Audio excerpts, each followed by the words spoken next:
Hi, today I'm going to explain a sci-fi thriller movie called Subservient. Spoilers ahead. Watch out and take care.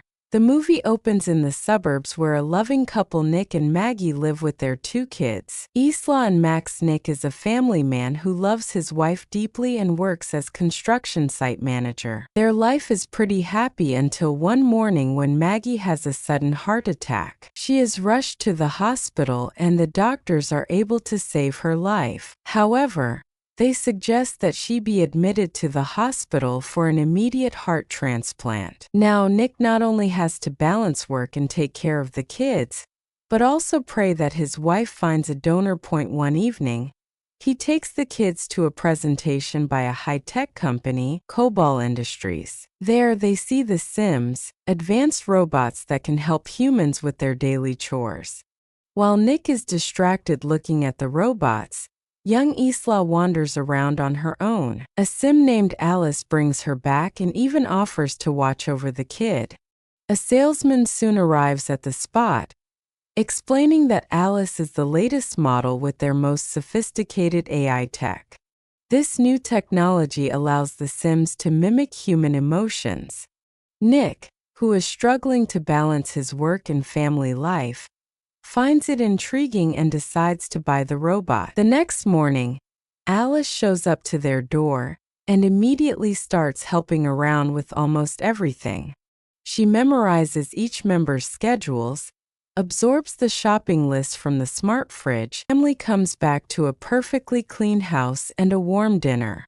The Sim quietly watches on as they eat their dinner and analyzes their behavior pattern. She climbs on a chair to reach a jar of cookies that is kept on the top shelf. However, she loses her footing, drops the jar and falls from the chair. Nick, who is working upstairs, hears the loud noise and immediately runs downstairs. He reaches the kitchen, only to see that the Sim has caught his daughter. Isla is unscathed in the accident while the robot is surprisingly bleeding from her left leg. Nick goes to check on Alice. He finds her in the bathroom, stripped down to her lingerie. He awkwardly asks if she needs a repair, but Alice has already used a special bandage that instantly heals any damage. Sometime later, the family visits Maggie at the hospital. Through their conversation, it is evident that the kids are really fond of the Sim. Nick, in the meantime, gets intimate with his wife when they are alone. Turns out he has a lot of pent-up sexual frustration in the absence of his wife.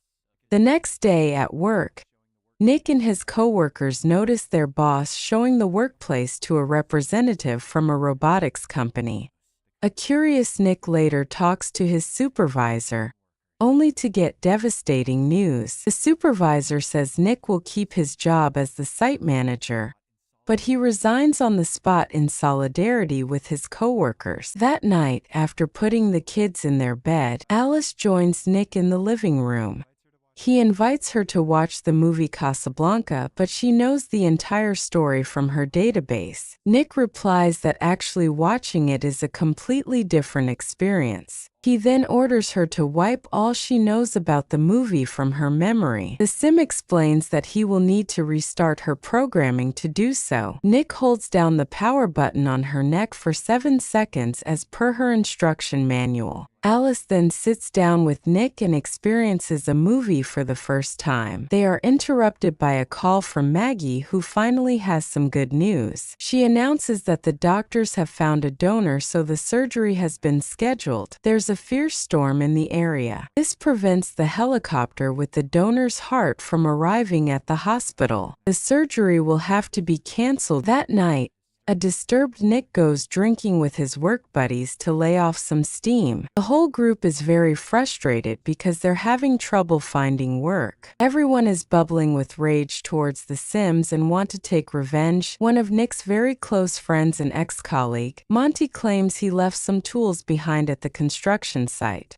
so he asks the group to drive him there. Upon reaching, Monty finds the container where the brand new sim workers are kept. It is locked and requires a password, which is given to the site's manager, Nick. He refuses to open it for them, but Monty guesses that the code is Isla's birth year. His guess turns out to be right, and the container opens to reveal a bunch of robotic workers that look all the same. Monty starts destroying the Sims with a nearby metallic rod. A horrified Nick tries to stop him, but the others hold him back. Everyone returns home and Nick immediately gets into the shower. Suddenly, Alice appears with towels and he notices that she's wearing his wife's robe. The Sim explains that Maggie's smell seems to calm the kids, but Nick doesn't like the idea and asks her to take it off. Nick gets nervous and tries to leave, but Alice stops him. She then removes his towel before making him sit down. While climbing on his lap,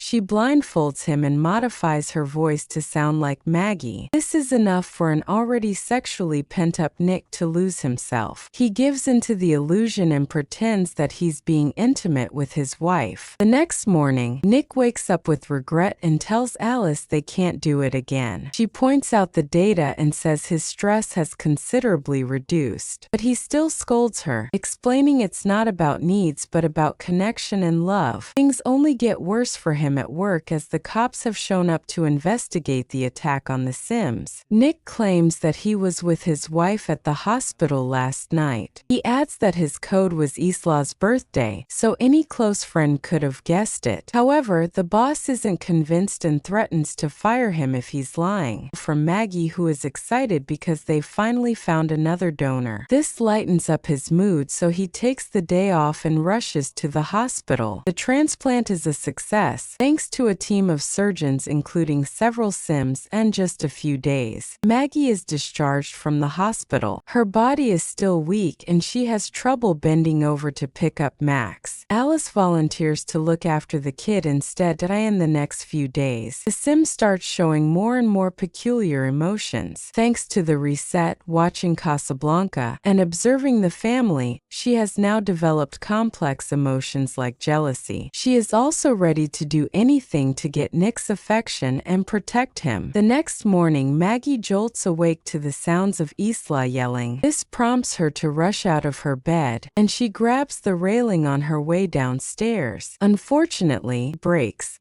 which leads to Maggie falling down and suffering some minor injuries. In the meantime, Alice stops tickling Isla, which is why the kid was yelling stop. When Nick comes home from work, he finds Alice reading to his daughter using Maggie's voice. The Sim then mentions that Maggie had an accident due to the stairs railing coming apart. But this makes Nick suspicious as Alice had fixed the railing on her first day at the home. Nonetheless, he arranges a romantic dinner just for him and Maggie that evening. As the two have fun, a jealous Alice is seen observing them from the window. The couple takes a shower together and gets intimate in bed. Nick doesn't want to hurt Maggie, so instead of getting inside, he tries to pleasure her orally. But their special moment is creepily interrupted by Alice, who says that Isla had a nightmare and is asking for Nick. Once the kid is taken care of, Nick goes to the garden to clean up the mess from the dinner. At that moment, Monty appears in the garden with a few drinks. He is incredibly drunk and reveals that their boss is pressing charges for destruction of property. He blames Nick for snitching on him, and an argument ensues which ends up into a full-blown fist fight. Eventually, Monty grabs a bottle to hurt his friend, but he's stopped by Alice. In a shocking twist, the Sim breaks the glass and sends the attacker flying. Humiliated and scared, Monty runs away, but not before threatening to drag Nick in the case. After the dust settles, Nick tells Alice that Sims aren't supposed to hurt people, but the latter bizarrely starts talking about their life together if Maggie dies. He immediately snaps at her, saying she'll never take his wife's place. That night, Alice visits Monty at his home without telling anyone. He is busy snorting drugs and contemplating ending his life.